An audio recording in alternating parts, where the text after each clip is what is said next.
ഇന്ന് 2026 ഓഗസ്റ്റ് മാസം 12-ാം തീയതി ബുധനാഴ്ച, സമയം രാവിലെ 10 മണി. എല്ലാവർക്കും ഇന്നത്തെ വെള്ളിവിലയിലേക്ക് സ്വാഗതം. അന്താരാഷ്ട്ര മാർക്കറ്റിൽ വെള്ളിവില ഇന്ന് അല്പം താഴേക്കിറങ്ങി. ഇന്ന് രാവിലെ 1 ഔൺസ് വെള്ളി 65.15 $. സംസ്ഥാനത്ത് ഇന്നലെ ഉയർച്ച രേഖപ്പെടുത്തിയ വെള്ളിവില ഇന്ന് മാറ്റമില്ലാതെ തുടരുന്നു. ഇന്നത്തെ വില 1 ഗ്രാം 255 രൂപ, 1 കിലോ 2,55,000 രൂപ. സംസ്ഥാനത്ത് ഇന്നലെ 2 തവണ മാറിമറിഞ്ഞ സ്വർണ്ണവില ഇന്ന് വീണ്ടും ഉയർന്നു. ഇന്ന് രാവിലെ 1 ഗ്രാം 95 രൂപയും പവന് 760 രൂപയും വർദ്ധിച്ചു.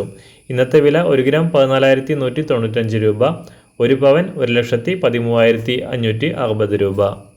എല്ലാ ദിവസവും പുതിയ വെള്ളിവിലയും വെള്ളിയുമായി ബന്ധപ്പെട്ട കൂടുതൽ വിശദാംശങ്ങളും അറിയാനായി ഈ ചാനൽ സബ്സ്ക്രൈബ് ചെയ്ത് തൊട്ടടുത്തുള്ള ബെൽ ബട്ടൺ അമർത്തി ഓൾ സെലക്ട് ചെയ്യുക. താങ്ക്